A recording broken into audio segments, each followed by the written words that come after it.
Hello and welcome to this week's shapes video. So I am in our kneeling shape. This is a shape you guys are going to work on a lot, and I am sitting, I guess, medium weight on your yoga block, which I think is a really good measurement point for you guys to work towards in terms of being able to close the knee joint.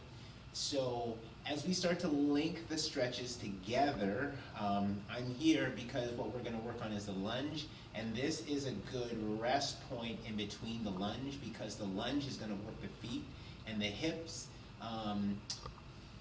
kind of a reverse fashion of what we're doing here. So doing them back and forth together is going to help both of them get deeper. That's how we work the stretch. We kind of work hard in one direction, and then we work harder into the other direction, and that combination together is what lengthens your whole range of motion. So here's your rest versus shape for today.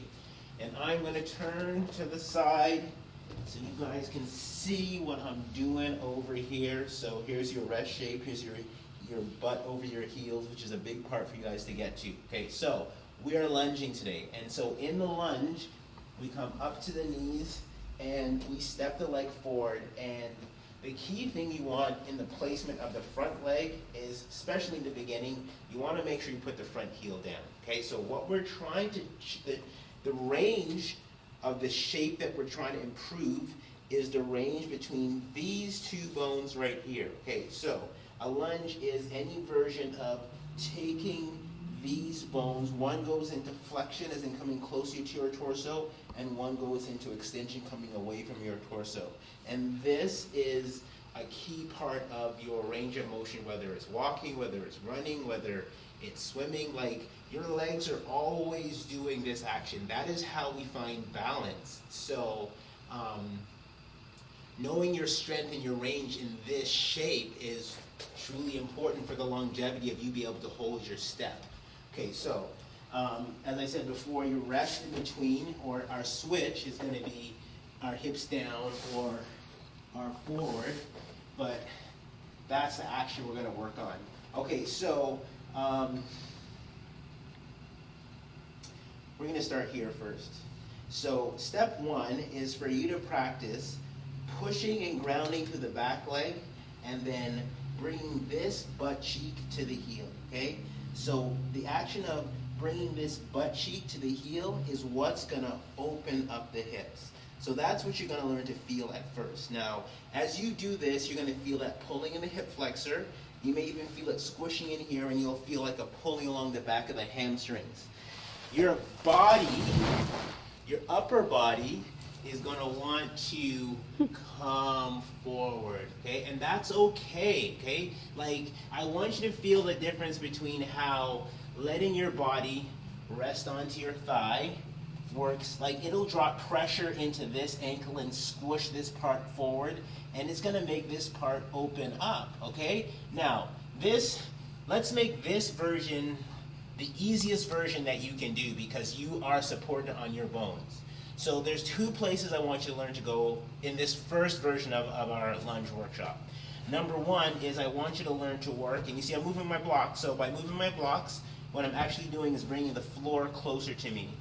So I move them both inside, and I'm going to take both of my hands inside. Okay, now when you're flexible, you can get more range. But in the beginning, you can make your blocks high, and there's no shame in how high you have to make them, okay? Because the first thing we're trying to do is support the weight of our torso in our hands so we can make it easier to lower ourselves down. Okay, so we're going to keep the stretch in this part, and it's going to help us open not just the hamstring, but the adductors, as in the groin, as in that this whole complex works together.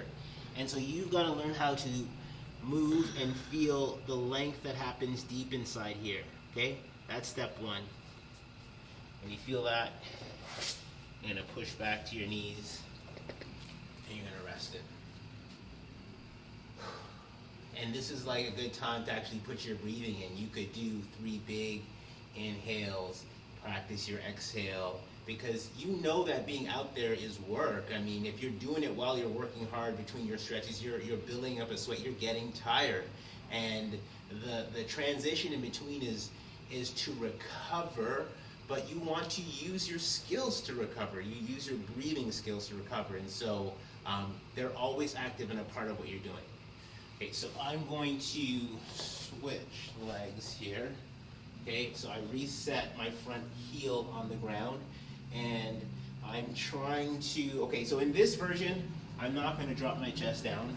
I'm going to keep my torso up, and I'm going to work on what the hip can do, okay? And so I'm going to press this thigh bone away and make space in between my torso. Okay, and that stretching right there, you know, I don't like to isolate the muscles. I really just like to think of the shape and how the shape is better. And in a nutshell, like, I believe that, you know, if you're in any position, you want to be able to move like in that full range.